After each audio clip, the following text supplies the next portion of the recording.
Assalamualaikum dan salam sejahtera. Berita perdana edisi Selasa 30 November. Saya Farhatul Asyati Osman. Dan saya Ivan Toh. Terima kasih kerana memilih berita perdana. Saksikan paparan utama malam ini. Peralihan ke fasa endemik ditangguh berikutan penularan varian Omicron.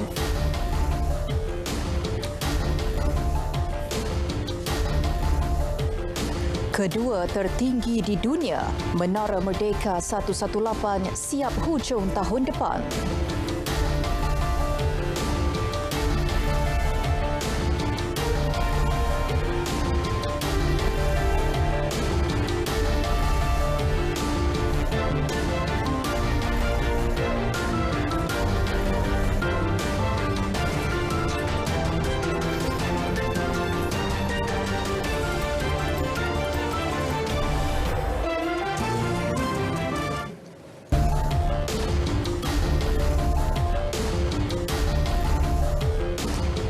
Peralihan negara ke fasa endemik ditangguhkan berikutan kebimbangan terhadap penularan varian COVID-19 Omicron. Menurut Menteri Kanan Pertahanan Datuk Seri Hishamuddin Hussein, perkara itu diputuskan dalam mesyuarat Kuartet Menteri-Menteri hari ini sehingga maklumat lanjut mengenai varian tersebut diperolehi.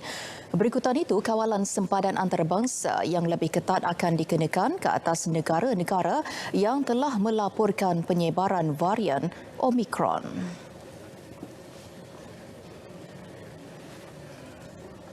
Pada KKM untuk menentukan tindakan-tindakan yang selanjutnya berhubung kait dengan keluar masuk sempadan dan apa jua SOP yang perlu diumumkan. Daripada apa yang kita pantau di rantau ini dan di dunia, kita berada di dalam keadaan yang sama dengan negara-negara yang paling awal memantau dan memerhatikan varian baru ini. Dan ini satu petunjuk yang baik kerana kita berada di atas landasan yang sentiasa mengikuti perkembangan berhubung kait dengan penularan COVID-19 ketika ini. Kerajaan juga mengambil maklum varian tersebut bukan sahaja sudah menular di selatan benua Afrika, malah di beberapa negara lain. Buat masa ini, SOP semasa dalam negara untuk fasa 3 dan 4 masih kekal seperti biasa. Dan meskipun berdepan pandemik COVID-19, namun pembinaan Menara Merdeka 118 dan infrastruktur di sekelilingnya dijangka siap sebelum akhir tahun depan. Ya, pembangunan menara tertinggi di Malaysia dan kedua tertinggi di dunia itu bakal memberi manfaat kepada keluarga Malaysia yang menjadi pemangkin ekonomi baharu Bandaraya Kuala Lumpur. Perdana Menteri Datuk Seri Ismail Sabri Yaakob memaklumkan pembinaan Merdeka 118 yang berketinggian 678.9 meter itu kini sudah mencapai tahap 85%.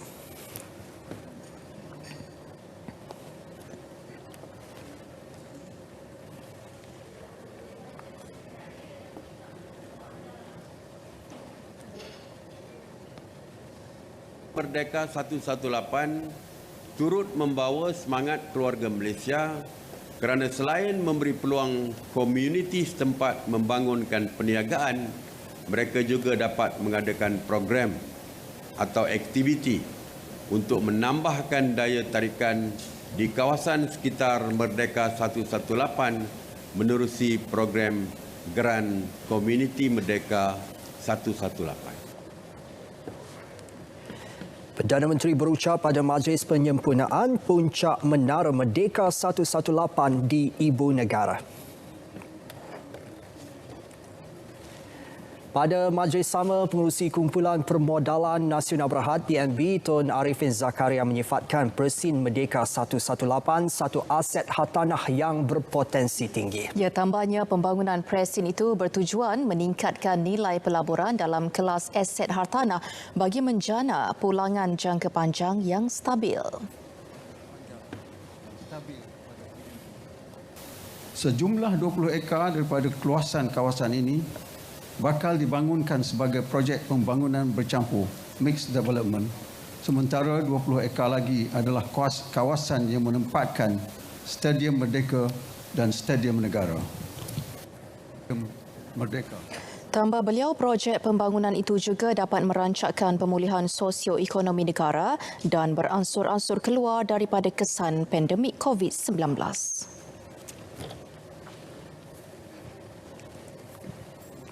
Satu lagi tumpuan rakyat Malaysia malam ini, gelaran juara edisi ke-100 Kejohanan Piala Malaysia 2021 yang bakal menjadi rebutan di antara Johor Darul Takzim dan Kuala Lumpur City FC pada aksi final di Stadium Nasional Bukit Jalil malam ini. Ya, jadi bagi merasai kehangatan dan kemeriahan menjelang sepak mula pada pukul 9 malam ini, kita akan langsung bersama Muhammad Zamri Suharani di sana. Silakan Zamri. Terima kasih Ivan dan Faratul. Alhamdulillah, kurang sejam lagi sebelum sepak mula, kemasukan 20,000 penonton yang dibenarkan oleh Majlis Keselamatan Negara berjalan dengan lancar sejak pintu masuk dibuka pada pukul 5 petang tadi.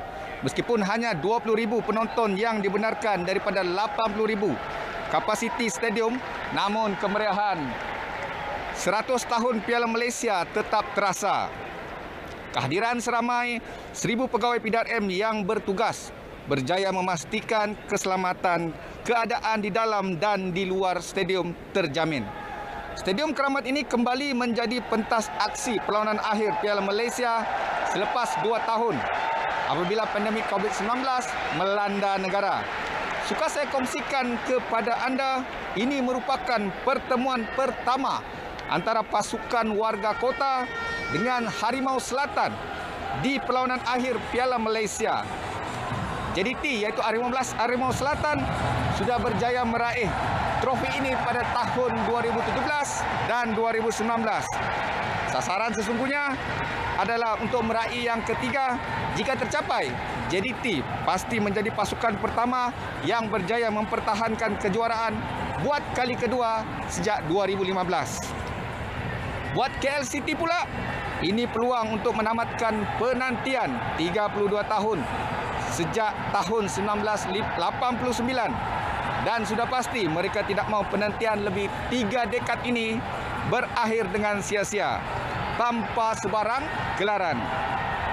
Pemain yang bakal menjadi tumpuan pada malam ini pastinya penjaring terbanyak Piala Malaysia iaitu Romel Romales dari KL City yang kini telah menjaringkan 10 gol.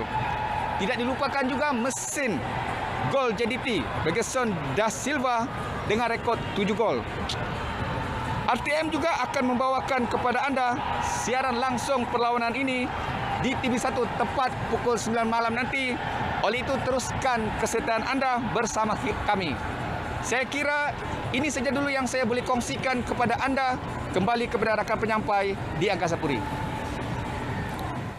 Biarpun ringkas, namun lawatan sehari Perdana Menteri Datuk Seri Ismail Sabri Yaakob ke Singapura semalam memberi impak besar kepada kedua-dua buah negara. Ya, antara yang menjadi tumpuan pelaksanaan laluan perjalanan vaksinasi VTL dan usaha menghidupkan semula projek kereta api berkelajuan tinggi HSR. Ya, wartawan Yunus Muhammad Noor yang mengikuti lawatan rasmi Perdana Menteri ke negara seberang tambak itu ada butirannya. Secara keseluruhan, Datuk Seri Ismail Sabri berpuas hati dengan hasil lawatan pertama beliau selaku Perdana Menteri ke Singapura. Lawatan ini saya kira berjaya dan saya berterima kasih kepada kerajaan Singapura, terutamanya kepada Perdana Menteri Lee Hsien Loong yang saya kira membuat sambutan yang sangat mesra dengan semangat kekeluargaan kerana hubungan kita dengan Singapura amat rapat sekali. VTL yang bermula semalam membolehkan pengembara antara dua negara melakukan rentas sempadan dengan lebih mudah. Kelonggaran membolehkan manfaat diterima rakyat kedua-dua negara. Ini termasuk pekerja Malaysia di Singapura yang telah terpisah dengan ahli keluarga sejak pandemik COVID-19 melanda. VTL merupakan satu mekanisme yang dia telah disetujui oleh kedua-dua negara bagi membolehkan rakyat kedua-dua negara untuk pulang ke negara masing-masing tanpa perlu menjalani kuarantin. So bagi pihak Malaysia, saya rasa VTL ini akan memberi banyak manfaat kepada warga negara Malaysia yang bekerja di Singapura yang selama ini tidak mampu ataupun tidak dapat pulang ke Malaysia disebabkan oleh kekangan kuarantin dan juga kos yang terpaksa ditampung sekiranya mereka pulang ke Malaysia dan juga apabila pulang kembali ke Singapura. Inisiatif VTL dijangka diperluas kepada kategori lain. Dalam lawatan kali ini, usaha menghidupkan kembali projek HSR yang menghubungkan Kuala Lumpur dengan Singapura menerusi perincian baharu turut dibincangkan. Secara dasarnya, kedua-dua negara setuju dengan cadangan terbabit. Nevertheless, Singapore is open to fresh proposals from Malaysia on the HSR project, and the two ministries of transport would discuss the matter, and Singapore looks forward to receiving more details from Malaysia so that we can study them and consider the matter again, starting from a clean slate. Selain hal berkaitan hubungan dua hala, isu serantau dan antarabangsa turut jadi perhatian. Perdana Menteri memaklumkan Malaysia dan Singapura berkongsi pandangan sama mengenai isu di Myanmar. Kuala Lumpur, Singapura senada mahu polemik di negara anggota ASEAN itu diselesaikan segera. Saudara, perbincangan antara Malaysia dan Singapura dalam banyak lagi perkara tidak terhenti dengan berakhirnya lawatan rasmi Perdana Menteri semalam.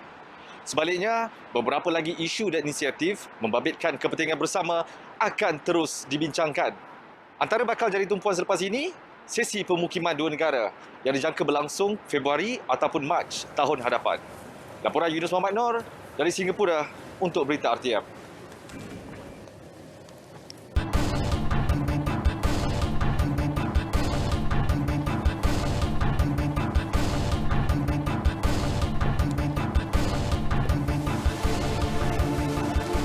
Agenda pemekasaan ekonomi Bumiputra terus diberi keutamaan melalui penyediaan pelbagai pakej rangsangan dan pelan pemulihan. Perdana Menteri Datuk Seri Ismail Sabri Yaakob berkata, inisiatif ini bagi membantu mereka berdaya dan bertahan dalam norma baharu dan ia turut menjamin usahawan Bumiputra mampu menempa kejayaan sekaligus membantu memulihkan ekonomi negara.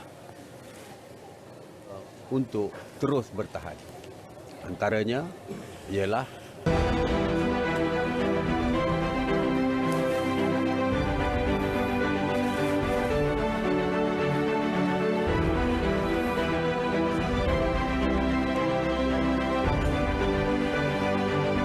untuk mencapai kejayaan dalam perniagaan, anda perlu mendapatkan sokongan perniagaan yang ditawarkan oleh kementerian melalui agensi dan pihak berkaitan seperti PUNB bagi membantu anda menjalankan perniagaan dengan lebih terurus.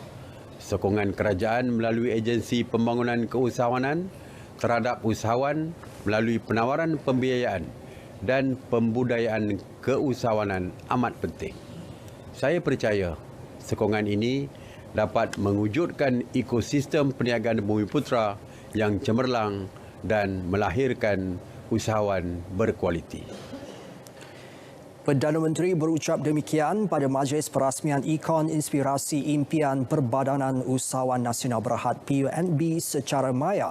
Menerusi bajet 2022, kerajaan memperuntukkan 11.4 bilion ringgit bagi melaksanakan pelbagai inisiatif ke arah pembangunan Bumiputra.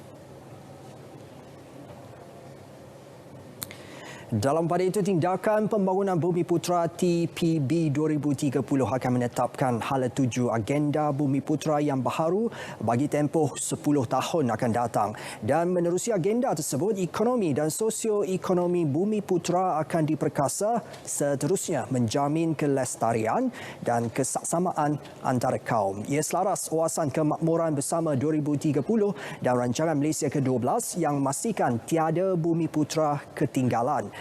Bakal dilancarkan Perdana Menteri Datuk Seri Ismail Sabri Yaakob 6 Disember ini. 7 bidang keutamaan digariskan di bawah TPB 2030. Ini termasuk meningkatkan daya tahan dan kemampanan perniagaan Bumi Putra, meningkatkan penciptaan kekayaan Bumi Putra dan memastikan pemilikan ekuiti korporat yang mampan. Selain daripada aktiviti pelancaran, akan turut diadakan pameran berkenaan projek-projek pembangunan yang dijalankan pihak swasta. Oleh Yang Maha Perdana Menteri berkenaan dengan hala tuju baru kita, kita juga akan adakan pameran berkenaan dengan projek-projek ataupun program-program pembangunan yang telah dijalankan oleh pihak swasta yang mana ada kesinambungannya dengan pelancaran tindakan pembangunan Bumi Putra 2030 inilah. Beliau berkata demikian pada taklimat media pelancaran TPB 2030 di Damansara. Amanah Saham Nasional Berhad ASNB mengumumkan pengagihan pendapatan 2.74 sen seunit bagi ASN Imbang 1 untuk tahun keuangan berakhir 30 November 2021. Ia melibatkan pembayaran pengagihan pendapatan berjumlah 27.46 juta kepada 44,752 pemegang unik. Agihan pendapatan akan dilabur semula secara automatik ke dalam akaun pemegang unik mulai esok. Pemegang unik boleh membuat semakan dan mengemas kini akaun di portal My ASNB melalui aplikasi mudah alih My ASNB atau kecawangan dan ejen ASNB di seluruh negara. Sementara itu, Permodalan Nasional Berhad PNB dalam kenyataannya memaklumkan ASN Imbang 1 mencatatkan pendapatan bersih direalisasikan sebanyak 31.2 juta ringgit. Prestasi tersebut sebahagiannya didorong strategi kepelbagaian pelaburan ke pasaran antarabangsa. Ibarat telur sesangka, pecah sebiji, pecah semua. Itu terjemahan semangat persaudaraan dan kerjasama buat 1.6 juta kaki tangan awam dalam melaksanakan perkhidmatan mereka kepada rakyat. Ia selaras dengan konsep keluarga Malaysia yang dicetuskan oleh Perdana Menteri untuk saling melengkapi dalam apa jua keadaan. Wartawan Aisyah Yatim dan Grace Aisyah Kedayan berkesempatan meluangkan masa bersama Ketua Pengarah Perkhidmatan Awam Tan Sri Muhammad Khairul Adib Abdul Rahman di Putrajaya. Kita mesti mendakap erat prinsip bekerja bersama rakyat demi keluarga Malaysia. Mohon perkasa penyampaian perkhidmatan antara 6 teras utama yang difokuskan bagi tempoh 100 hari pertama di bawah pentadbiran Perdana Menteri Datuk Seri Ismail Sabri Yaakob bermula 1 September lalu. Tan Sri Muhammad Khairul Adib berkata, selaku tulang belakang pentadbiran negara, penjawab awam perlu bekerjasama dalam sebuah keluarga perkhidmatan awam. Selaku penjawab awam, kita mengharapkan setiap lapisan dalam semua organisasi dapat memainkan peranan masing-masing sebagai jentera yang dapat membantu melancarkan penyampaian perkhidmatan kerajaan supaya lebih ke hadapan dan produktif selari dengan tuntutan semasa. Pandemik COVID-19 yang berlaku dalam tempoh 2 tahun bukan sahaja memberi kesan kepada sektor ekonomi, aktiviti sosial dan sektor pekerjaan. Malah perubahan mendadak kerana pandemik turut mengubah cara berfikir, bekerja dan menguruskan negara. Mengulas lanjut dasar-dasar RMK ke-12, beliau berkata transformasi memerlukan keterlibatan semua peringkat kerajaan. Antara sasaran RMK ke-12 adalah untuk Malaysia mencapai kedudukan 30 teratas dalam Indeks Persepsi Rasuah oleh Transparency International selain meningkatkan capaian kepada perkhidmatan dalam talian daripada peringkat awal ke akhir kerajaan persekutuan. Adalah mustahil RMK ke-12 mencapai sasaran dan objektif yang telah ditetapkan sekiranya tiada sokongan segi dari semua keluarga awam. Justru, bagi mencapai sebuah keluarga perkhidmatan awam yang berprestasi tinggi, penjawab awam perlu bersikap terbuka, menerima pembaharuan dan penambahbaikan. Penjawab awam dilatih bukan sahaja untuk memenuhi tahap kriteria dari segi sahsiah, kemahiran dan pengetahuan, malah menjangkau kompetisi luar biasa yang melibatkan kebijaksanaan dalam pelbagai aspek seperti membuat keputusan, menimbang tara dan menganalisis persekitaran.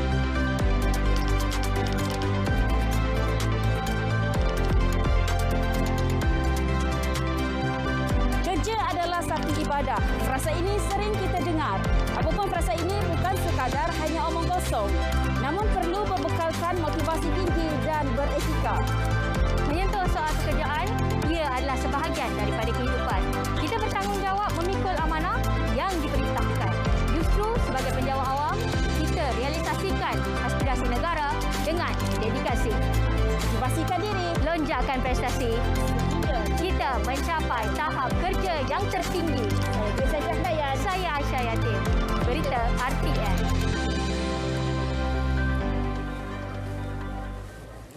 Baik, berita perdana di TV1 berakhir di sini. Untuk kita berikan laluan kepada siaran langsung perlawanan akhir Piala Malaysia KL CTFC menentang JDT di Stadium Nasional Bukit Jalil. Ya, anda boleh terus mengikuti berita perdana di saluran berita RTM melalui My Freeview 123 dan aplikasi RTM Klik.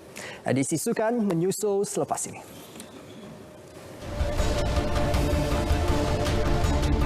Juara Piala Malaysia 2021 bakal diketahui malam ini.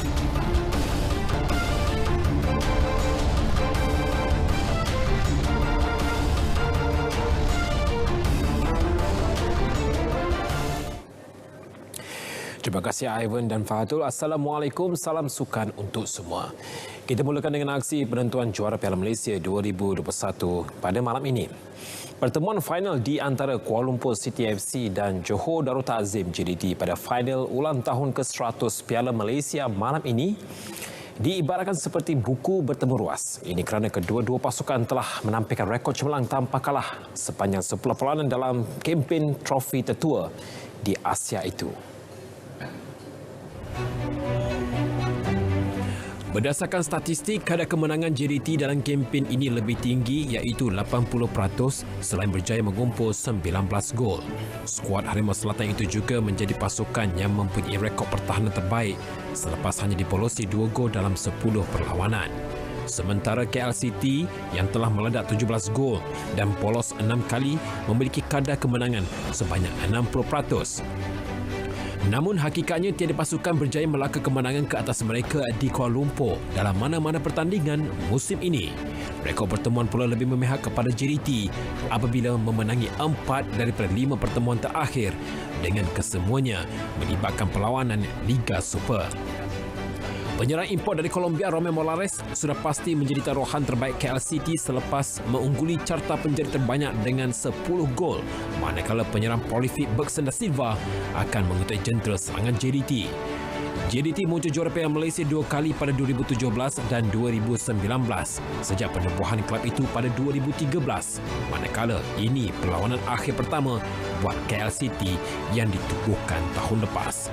Mereka bagaimanapun pernah mencipta kejuaraan hat-trick Piala Malaysia pada tahun 1987, 1988 dan 1989 dengan ketiga-tiganya menumpaskan Kedah.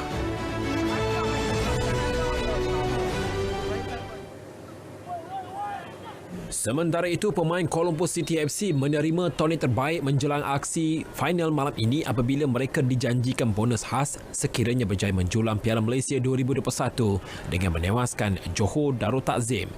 Presidennya Tan Sri Anwar Musa berkata insentif itu akan diberi sebagai penghargaan jika skuad The City Boys mampu menamatkan kemarau 32 tahun selepas kali terakhir muncul juara Piala Malaysia pada edisi 1989. Players mesti dihargai. Ada pemain-pemain bola tu begitu. Yang pentingnya mereka dihargai dan mereka faham kalau kelab ada masalah sebenarnya mereka faham. Tapi yang pentingnya tunjukkan penghargaan. Jadi dasar itu dikekalkan sampailah kepada semifinal baru ini memang ada bonus, saya tak nak sebut kuantum. Sebab isunya bukan jumlah. Dan untuk final pun begitu juga. Menurutnya, meskipun pasukan itu hanya berbekalkan dana yang rendah, komitmen para pemain, pihak penaja serta pengurusan telah menjadi pembakar semangat untuk mereka mempamerkan prestasi cemerlang sehingga berjaya mara ke pentas final. Dalam pada itu, pertemuan final JDT dan KLCT di Stadium Nasional Bukit Jalil malam ini turut menarik perhatian Ketua Jurulatih Harimau Malaya Tan Cheng Ho. Menurut Tan Cheng Ho, sebagai jurulatih, sudah pasti beliau mahu melihat satu permainan yang menghiburkan, terutamanya daripada pemain tempatan. Memang kalau dari segi on paper kita nampak JDT ada kelebihan dan of course kita tahu kualiti setiap pemain daripada JDT dan saya rasa KL pun boleh memberi satu tentangan yang hebat kepada JDT lah. Dan of course seperti yang saya mention, sesiapa yang perform pada malam tu saya rasa boleh dapat kejuaraan, dapat champion lah. Tan Cheng Ho sebelum ini pernah membawa pasukan Kedah muncul juara Piala Malaysia pada 2016 selain turut memenangi beberapa edisi kejuaraan itu ketika bergelar pemain skuad Helang Merah pada era 90-an. Ketika ditanya ramalannya mengenai pasukan mana yang akan muncul juara, ini jawapan beliau. Saya jarang pilihan saya selalu terbalik, that's why saya tak nak. Tadilah kunci ramalan terbalik. Saya jarang, if you ask me, I don't predict pasal saya bukan ahli nujum. Okey. Kita balik pula ke perkembangan hoki Piala Dunia Remaja 2021. Skuad hoki remaja lelaki kebangsaan sudah bersedia menghadapi provokasi daripada pemain Perancis apabila turun pada aksi suku akhir di Bhubaneswar, India esok. Pengurus pasukan Bhubaneswar berkata, skuad Kelantan Wollaston itu ketika ini dalam keadaan terbaik dalam aspek fizikal dan mental sekaligus mampu untuk memberi tentangan sengit kepada Perancis yang dikatakan gemar membangkitkan emosi pemain lawan. Menurut Vineswaran, pemain muda negara seharusnya bersedia bukan sahaja dalam segi teknikal dan taktikal, bahkan turut perlu bijak menangani kekuatan fizikal lawan dari Eropah itu yang memiliki kelebihan dalam segi saiz badan. Dan dari segi tahap kecergasan fizikal, kita pun lihat pemain-pemain sudah mula recover dan mereka telah mula memberikan komitmen yang penuh dan tumpuan yang penuh terhadap perancangan pasukan. Dari aspek mental pasukan, mereka juga sangat bersedia kerana kita tahu pasukan Perancis ni mereka adalah satu pasukan yang cuba memprovokasi pemain-pemain di atas padang dan cuba permainkan emosi pihak lawan, dan di sini kita pun bersedialah dari segi emotional provocation, dari segi physical konteks dan sebagainya. Selain itu, Venezuela mengakui skuad negara perlu berwaspada dengan Perancis selepas berjaya mengejutkan tuan rumah yang juga juara bertahan India 5-4 dalam aksi kumpulan B sebelum ini. Malaysia yang diletakkan sasaran beraksi sehingga di suku akhir mara setelah muncul naik juara kumpulan A dengan 7 mata di belakang Belgium. Skuad muda negara itu membuka tirai kempen dengan kemenangan 2-1 ke atas Chile, mengikat naik juara 2016 Belgium 1-1 dan menundukkan Afrika Selatan 4-3 pada aksi terakhir. Sementara itu, benteng terakhir negara di posisi penjaga gol sedang berencana strategi terbaik sebagai persediaan menghadapi serangan berbahaya daripada skuad Perancis esok. Naik juara edisi 2013 itu berjaya meledak 23 gol dan bolos 6 kali dalam 3 aksi kumpulan B sekaligus membuktikan ketajaman mereka di depan pintu gol. Situasi itu dipandang serius jurulatih penjaga gol negara Roslan Jamaluddin yang mengakui anak buahnya harus berada pada tahap terbaik untuk mematahkan serangan bertali arus Perancis. Kita sedia maklum yang France mempunyai kekuatan dalam menyerang dan mempunyai gol-gol skorer yang bagus dalam turnamen ini. So sebagai penjaga gol, saya rasa memang mereka harus memberi tumpuan yang lebih ketika perlawanan suai nanti. So untuk hari ini kita kena banyak lagi melakukan training, especially dalam 6 meter area. Tambah Roslan, ketika ini dua penjaga gol negara Cik Syahrul Azmi Cik Saupi dan Muhammad Hamis Muhammad Akhir berada dalam tahap terbaik untuk menjaga benteng terakhir Malaysia. Sekiranya menang dengan Perancis esok, Malaysia akan bertemu pemenang satu lagi aksi suku akhir di antara Argentina dan Belanda.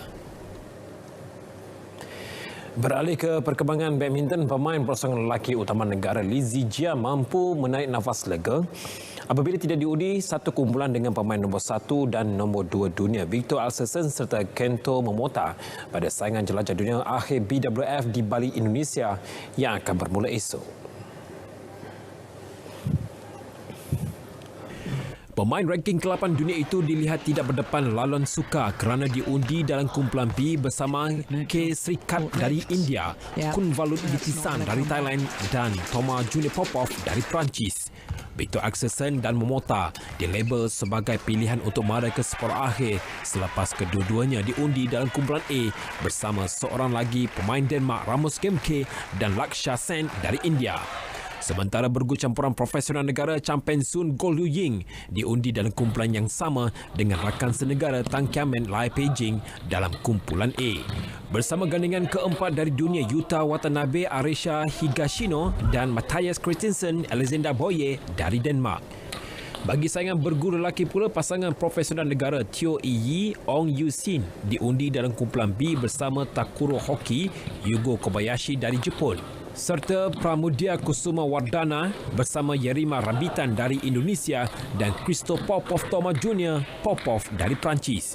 Bergu wanita negara Pielitan dan Antina berdepan tugas berat apabila diundi bersama pemenang pingat emas Olimpik Tokyo Grisha Poli dan Apriani Rahayu dari Indonesia, pasangan keempat dunia Kim So-young Kong Hee-yong dari Korea Selatan dan Jongkopan Kitiharaku Rahwinda Prajongjai dari Thailand. Dalam format kejohanan ini, hanya pemain yang menduduki 2 tempat teratas setiap kumpulan akan layak ke separuh akhir. Beralih ke perkembangan sukan tinju, selepas menjalani latihan selama 18 bulan, petinju profesional negara Adil Hafiz Muhammad Fauzi optimis mampu untuk menewaskan petinju Thailand Konsan Ponsan dalam pertarungan merebut kejuaraan UBO dunia di Kuala Lumpur pada Disember ini. Meskipun yakin sudah bersedia sepenuhnya, Adli bagaimanapun mengakui masih perlu berwaspada dengan lawannya yang terkenal dengan ketangkasannya di gelanggang selain turut memiliki kekuatan tumbukan yang padu.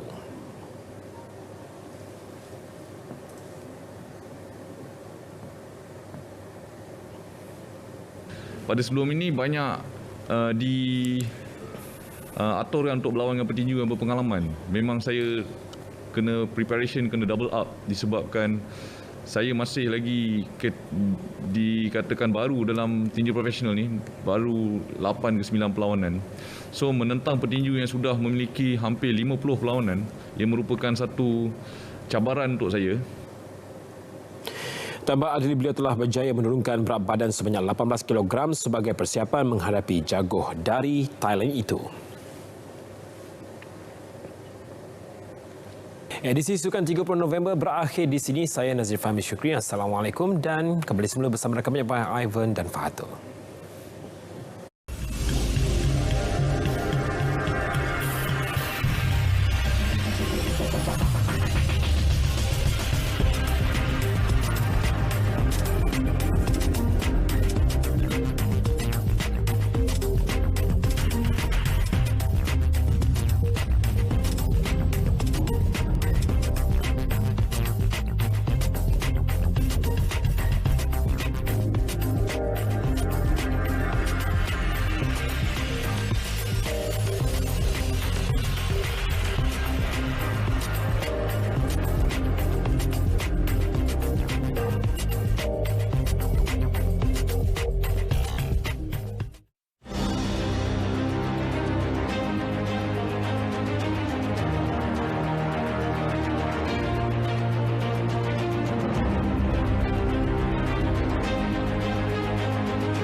Pendekatan turun padang melibatkan 100 lokasi yang digariskan di bawah aspirasi keluarga Malaysia. Kementerian Wilayah Persekutuan berjaya dicapai.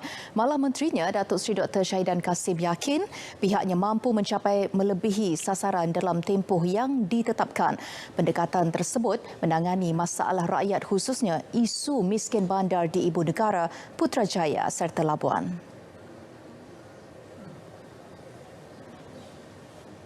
Saya meletakkan matlamat untuk turun ke Padang satu kali dalam masa 1 hari. InsyaAllah telah pun tercapai lah. Kita akan dapat lebih lagi lah.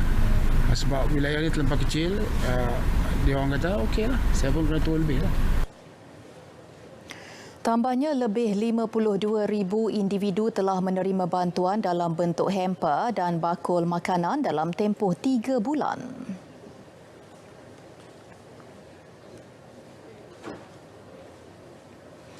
Tindakan sekatan harga maksimum barangan kepada peniaga tidak akan dilaksanakan tergesa-gesa. Menurut Menteri Perdagangan Dalam Negeri dan Hal Ehwal Pengguna, Datuk Seri Alexander Nantalinggi, pelbagai pertimbangan perlu diambil kira selain mencari punca sebenar peniaga terpaksa menaikkan harga barangan. Kita tak nak buat agak-agak tergesa-gesa ataupun terlalu drastik untuk mengenakan sekatan harga maksima, kerana kalau kita tak kawal di harga, kalau ayam di farm gate kos operasi kita tak bantu, maka peniaga terpaksa jual mahal sebab mereka membeli daripada pemborong beli daripada peternak mahal. Sebab itu kami tak sebarang seperti mana disarankan, digesahkan, didesakkan dalam media dan sebagainya. Mengapa tidak buat enforcement? Mengapa tidak buat sekatan harga? Kita tak buat sebab kita tahu keluhan daripada peniaga-peniaga kecil ini. Kalau kita buat begitu sahaja, tidak secara dengan ada solusi yang menyeluruh, lebih holistik, membantu dalam erti mengurangkan kos operasi mereka. Jadi memanglah peniaga-peniaga ini teraniaya. Tambahnya, setelah mencapai kata sepakat, pihaknya akan meletakkan had harga maksimum di setiap peringkat rangkaian perbekalan barang, seterusnya mengelakkan isu kenaikan harga barangan daripada berlaku. Cadangan agar pemaju projek perumahan bertingkat atau berstrata membina penghadang yang lebih tinggi bagi mengelakkan risiko kanak-kanak terjatuh dari bangunan sedia diteliti. Jelas Timbalan Menteri Perumahan dan Kerajaan Tempatan Datuk Seri Ismail Abdul Muttalib, ia mungkin melibatkan kos tambahan namun wajar dibincangkan demi keselamatan jangka panjang. Meneliti perkara ini. Dan ini juga perlu diberikan perhatian oleh kerajaan. Maknanya kadang-kadang oleh kerana dia akan menggunakan kos tambahan, tetapi biarlah sedikit kita tambah, tapi kita menyelamatkan ramai rakyat, anak-anak kita. Ini kita akan bincang baliklah, kita teliti balik. Ya. Kita ada bahagian perumahan di kementerian kita dan kita bahagian kejuruteraan. Kita akan teliti balik dan sebenarnya dalam konteks perumahan ini kita ada 15 agensi yang terlibat dengan sebagai pemain industri perumahan. Jadi kita bukan saja di bawah Kementerian Perumahan Kerajaan Tempatan, tetapi ada 14 agensi lain lagi. Termasuklah Kementerian Wilayah, kerja-kerja negeri yang harus kita selaraskan. Kalau boleh semua aware, semua sedar, semua mengambil perhatian tentang perkara ini.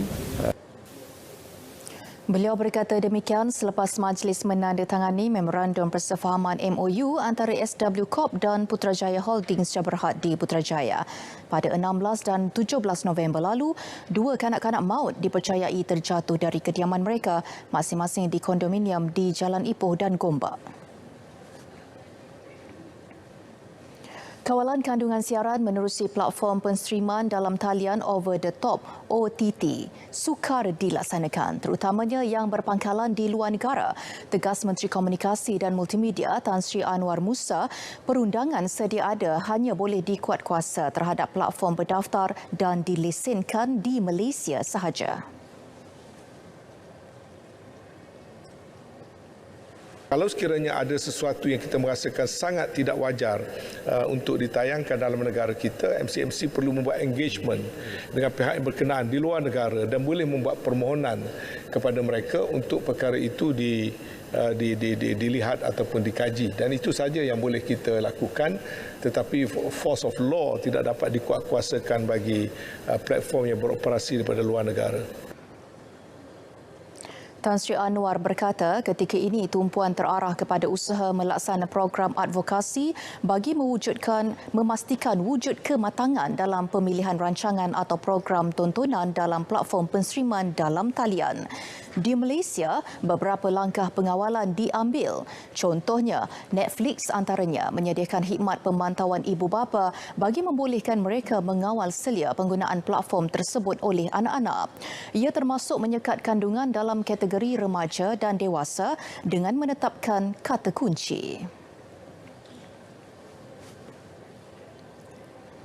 Pelaburan ekonomi Johor diunjur meningkat kepada 10 bilion ringgit tahun depan dalam tempoh 6 bulan pelaksanaan VTL Darat Malaysia Singapura. Pembukaan semula sempadan menerusi VTL merancakkan kembali sekurang-kurangnya 20% bagi aktiviti pelaburan negeri itu. Esko Johor Datuk Muhammad Izhar Ahmad berkata, langkah tersebut turut menjadi alternatif terbaik dalam membantu meningkatkan semula ekonomi rakyat, terutama golongan usahawan.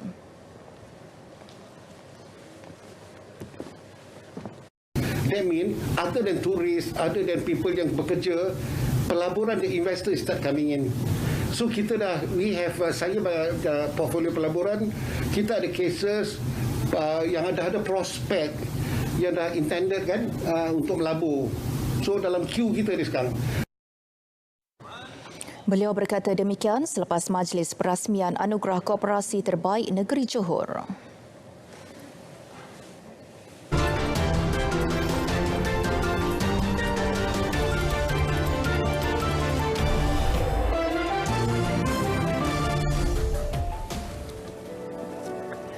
Gelagat anjing dan keldai mencuri tumpuan ramai. Mana tidaknya seekor keldai ketawa besar apabila melihat anjing terkena renjatan elektrik yang dipasang di pagar sebuah ladang. Anjing tersebut juga dilihat terkejut dan melarikan diri. Kejadian itu jarang-jarang berlaku dan rakaman berjaya dirakam ketika pemilik anjing membawa haiwan itu bersia-sia.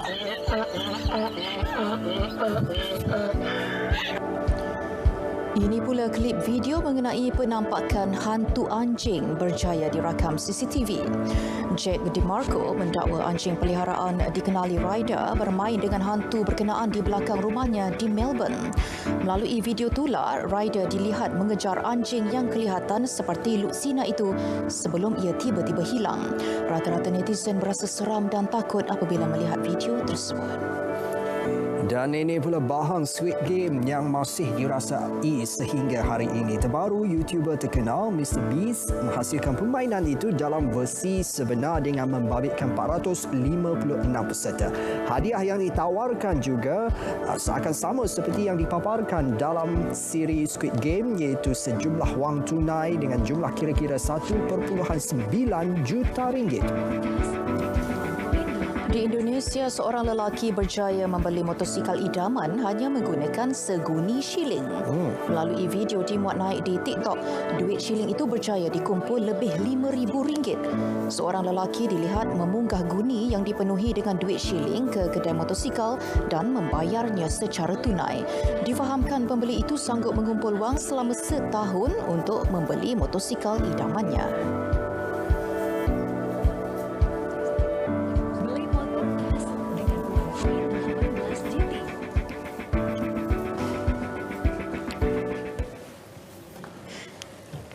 Ya, berita perdana edisi Selasa 30 November 2021 berakhir di sini. Terus amal kawalan diri, lindung semua kerana kita keluarga Malaysia. Dan Sahih di Berita RTM. Assalamualaikum. Salam sejahtera.